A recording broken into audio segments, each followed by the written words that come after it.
Welcome to lessonswithtroy.com. I'm Troy Brenningmeyer. Well, this week's lesson is called Bluesy Scales, Shapes, and Patterns. And we're in the key of G, and we're in open G tuning. So we're back to GBD tuning for this one.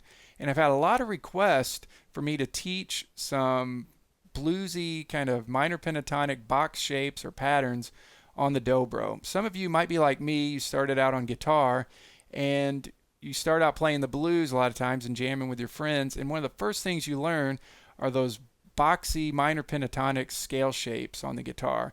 Well, that's what I'm trying to teach you here on the Dobro. These patterns all over the neck for the G minor pentatonic scale, and also some other scales, the G blues scale, one that I call the G cheater blues scale that's just, using open strings to your 3rd fret, and I'll show you that at the beginning of the lesson. But a lot to learn in this one, and hopefully when you're done you'll have a lot better understanding of your fretboard and how to play the G minor pentatonic scale and get some nice bluesy licks all over the fingerboard. So we've got 4 pages of tablature, looks like this, and we've got 3 jam tracks.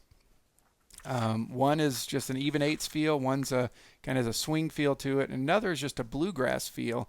And these scales, shapes, and patterns will really work for any of these feels. So, use them for all 3 of the jam tracks. So print out your tab and let's get going with bluesy scales, shapes, and patterns in the key of G in open G tuning.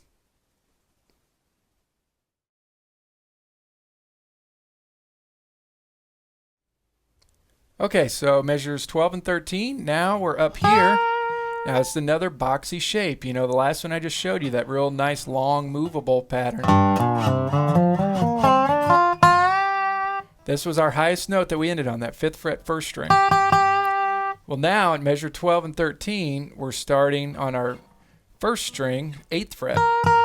And we're descending because descending is a little bit easier than ascending. So here we go, 8th fret. Let me play it a few times just to get it in your head and you can see me play it. I'll play it slow.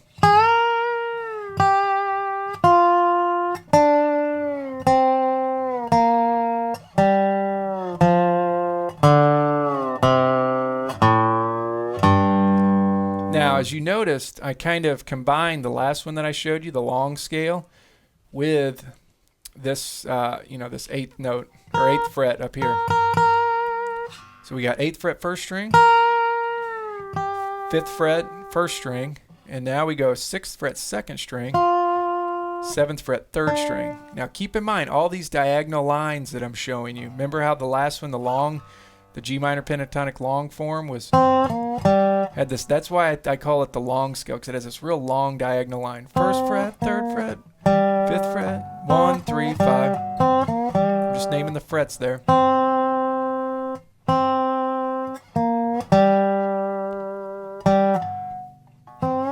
Now this one, starting at measure 12, we've got 8 and then 5, 6, 7. Notice that diagonal line there, 5, 6, 7, 8, 5, 6, 7. Now let's keep going down. 3rd string, 5th fret, and then 3rd fret, then move to your 4th string, 5th fret, 3rd fret, move to your 5th string, 3rd fret, 1st fret. Remember, I like to slide into that 3rd fret on my 6th string, that B flat, and then open. So if you can see, we're combining, a new pattern up here that starts up here, and then as we move down, we form into, it kind of blends into the pattern that I just showed you before this one.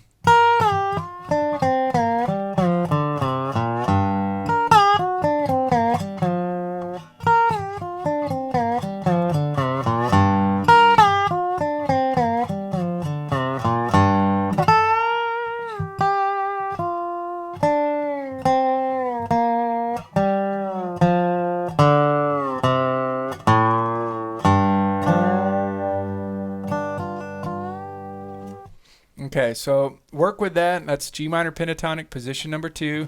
If you check out the right hand fingering, we got middle, thumb, index, thumb, index, thumb, index, thumb, index, thumb, index, thumb. That's just a recommended right hand fingering. That would be if you're alternating, doing the kind of Rob Ike style. Alternating with your thumb and index. But that's a great position. A lot of great notes there. 8th fret for that B flat note, or minor third of the scale. Root, flat 7, 5th.